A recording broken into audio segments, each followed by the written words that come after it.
Jembatan Shirathol Mustaqim, jembatan termasyhur yang berada di atas neraka. Kita semua akan menyeberangi titian sehalus serai rambut dan setajam pedang tersebut. Takkan ada yang bisa melewatinya sebelum menjawab 7 pertanyaan.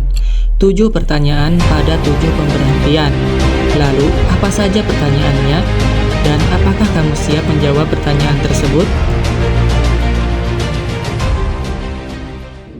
Pada hadis Al-Sarif, Nabi Muhammad SAW menjelaskan jembatan Shirathol Mustaqim sebagai berikut. Hal yang mudah bagi beberapa dan mustahil bagi yang lain, tergantung amal perbuatan mereka.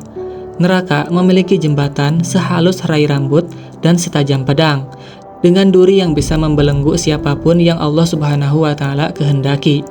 Manusia bisa melewatinya sekejap mata, secepat kilat, seperti angin berhembus atau seperti menunggangi kuda raja. Malaikat akan berkata, "Ya Allah, selamatkan. Ya Allah, selamatkan," secara terus-menerus. Akan ada dari mereka yang selamat tanpa luka, ada yang bersusah payah, dan ada yang terjatuh. Ya, seperti yang kita pahami dari hadis, manusia bisa melewatinya sesuai amalan mereka di mata Allah Subhanahu wa Ta'ala. Beberapa akan melewatinya secepat kilat, sedang yang lain harus merangkak hingga akhir perjalanannya. Seperti dikatakan Al-Quran pada surat An-Nazi'at ayat ke-6 dan ke-7. Malaikat Israfil akan meniup sangkakala sebanyak 2 kali. Tiupan pertama akan mengguncangkan seluruh langit dan bumi.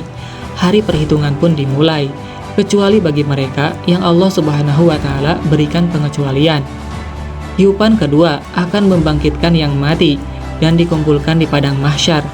Mereka yang dibangkitkan kembali di padang mahsyar akan diberikan catatan amal semasa hidupnya. Dikatakan di dalam Al-Quran, saat kamu diberikan catatan, itu di tangan kananmu, pertanda akan masuk surga. Dan jika kamu diberikan catatan itu di tangan kirimu, maka itu adalah tanda hukuman di neraka. Saat di dunia, malaikat Raqib dan Atid mencatat segala amal perbuatan manusia. Semua amal baik dan dosa yang kita lakukan akan dihadapkan di depan kita. Catatan amal perbuatan tersebut disebutkan pada ayat ke-49 surat Al-Kahfi. Dan diletakkanlah kitab catatan amal.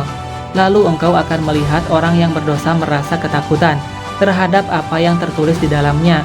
Dan mereka berkata, "Betapa celaka kami, kitab apakah ini?" Tidak ada yang tertinggal, yang kecil dan yang besar, melainkan tercatat semuanya. Dan mereka dapati semua apa yang telah mereka kerjakan, tertulis. Dan Tuhanmu tidak menzalimi seorang jua pun. Ya, kitab ini akan dihadapkan di padang mahsyar. Begitu kita mendapatkan catatan amal, pertanda kita berada di ujung jalan. Tapi, ada satu perhentian terakhir sebelum ketujuan akhir kita. Ini adalah perhentian sehalus helai rambut dan setajam pedang. Ini adalah perhentian yang harus dilewati semua orang, tanpa kecuali. Perhentian ini adalah jembatan Shirathol Mustaqim. Dan tidak ada seorang pun di antara kamu yang tidak mendatanginya, neraka. Hal itu bagi Tuhanmu adalah ketentuan yang sudah ditetapkan. Surat Maryam ayat 71. Menurut hadis, Shirathol Mustaqim adalah jalan lurus di atas neraka. Semua manusia akan melewatinya. Orang beriman akan melewatinya dengan cepat atau lambat, tergantung amal mereka. Adapun orang kafir dan pendosa, mereka akan tersandung dan jatuh ke neraka. Nabi Muhammad SAW bersabda, yang pertama melewati Shirathol Mustaqim adalah dirinya dan umatnya, dan manusia akan melewatinya dengan cepat apabila amal mereka baik. Apa yang akan ditanyakan saat kamu melewati jembatan ini? Setiap orang akan ditanyai atas amal baik mereka dan dosa-dosa yang dilakukan di dunia. Seperti yang dikatakan di awal, takkan ada yang bisa melewatinya sebelum menjawab 7 pertanyaan. 7 pertanyaan pada 7 perhentian. Hal pertama yang akan ditanyakan pada perhentian pertama adalah iman kita. Kita akan dengan mudah melewati tahapan pertama jika iman kita kuat. Tapi manusia yang tidak beriman akan jatuh ke dalam neraka di tahapan ini. Dan kita tahu mereka yang diberi kesempatan untuk beriman namun tetap ingkar akan masuk neraka. Setelah Allah Subhanahu wa Ta'ala perkenalkan dirinya melalui sifatnya dan hambanya, Mereka yang memilih untuk ingkar, nerakalah tujuan akhirnya.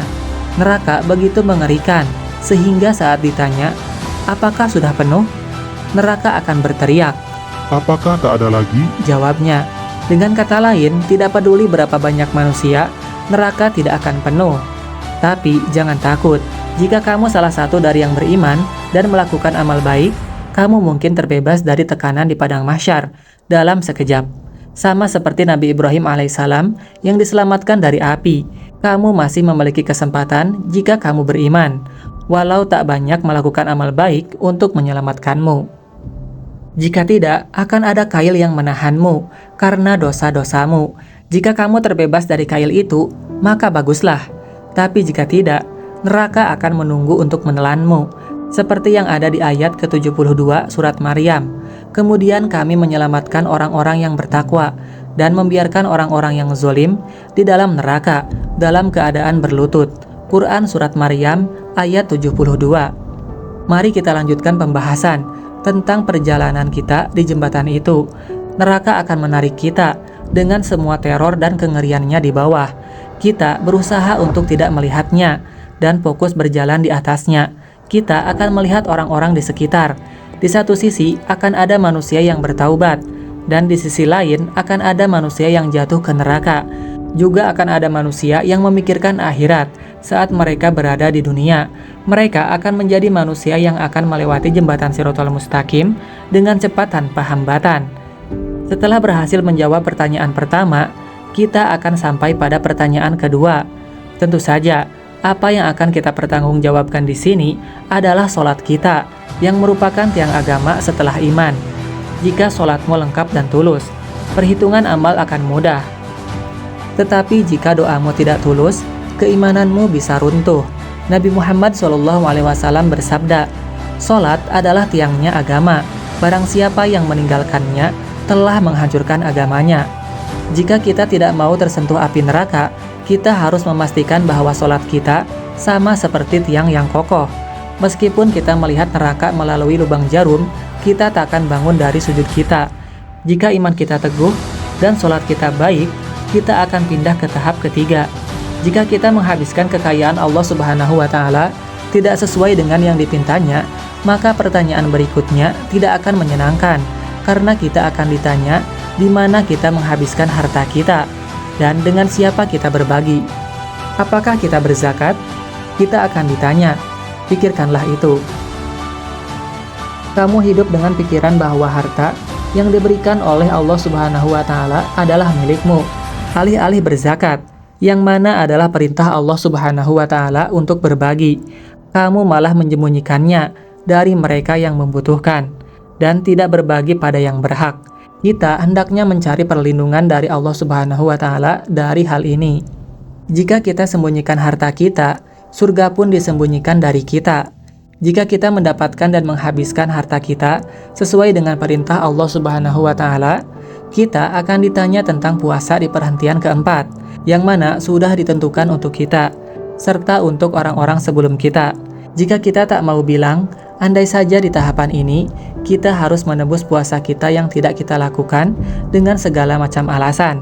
Setelah itu, kita akan berada di perhentian kelima. Di perhentian ini, kita akan ditanyai tentang ibadah haji. Jika kamu menunda ibadah haji karena faktor keuangan, kamu harus melakukannya setelah keuanganmu stabil. Jika kita beralasan dan lalai, meskipun secara keuangan cukup stabil untuk melakukannya, akibatnya akan mengerikan. Pada perhentian keenam, kita akan sampai pada subjek yang menjadi perhatian semua orang, melindungi hak-hak orang lain dan menjaga kerabat kita. Kita selalu mengabaikan hak-hak orang lain dengan mengambil alih haknya. Namun, ada begitu banyak hal lain yang diperhitungkan dalam hak orang banyak.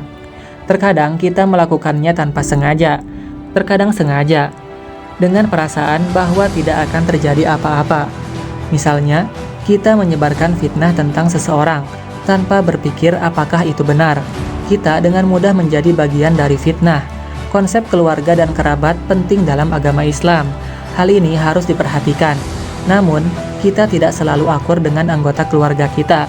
Kita bahkan tidak menyukai perilaku mereka. Tapi bukan berarti kita harus memutuskan hubungan dengan mereka. Mari kita lihat kembali sahabat-sahabat dari Nabi kita. Beberapa orang tua mereka bahkan bukan muslim, tapi mereka tetap berbakti, kecuali pada hal-hal yang dilarang oleh Allah Subhanahu wa Ta'ala. Setelah melewati semuanya, kita akan ditanyai tentang kebersihan atau mandi wajib. Jika kita melewati 6 pertanyaan sebelumnya, atas rahmat Allah, kita berada di antara mereka yang mengutamakan kebersihan. Jika kita kesulitan dengan kebersihan, maka tak mungkin kita bisa mengatasi pertanyaan-pertanyaan sebelumnya. Setelah semua pertanyaan tersebut, neraka tidak akan bisa meminta manusia menjadi bagiannya, sedangkan surga akan meminta Allah Subhanahu wa Ta'ala untuk menjadikan manusia sebagai penghuninya.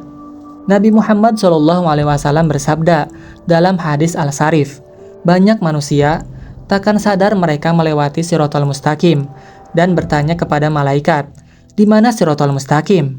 Dan di mana neraka? Apakah kita melewatinya? Malaikat akan menjawab, kamu melewati Shiratal Mustaqim di atas neraka, namun api neraka surut dan ditutupi karena cahayamu. Jami'us Shogir. Dikatakan juga bahwa api neraka akan berkata pada orang yang beriman, wahai manusia beriman, pergilah dengan cepat, cahayamu mengurangi apiku. Insya Allah kita akan dianugerahi surga. Surga adalah tempat yang sangat indah untuk dikunjungi di akhir perjalanan. Tak ada yang pernah melihat, mendengar, bermimpi atau membayangkan surga. Tak sulit untuk menjalani hidup di jalannya. Kita juga perlu mengambil langkah baik untuk melawan racun yang memabukkan di akhir zaman. Ingatlah bahwa semua yang kami bagikan denganmu adalah benar dan akan terjadi. Apakah setimpal untuk menghancurkan akhirat kita demi kehidupan sementara di dunia? Mana yang lebih kamu inginkan? Jembatan di dunia yang sesaat atau jembatan yang mengarah pada keabadian?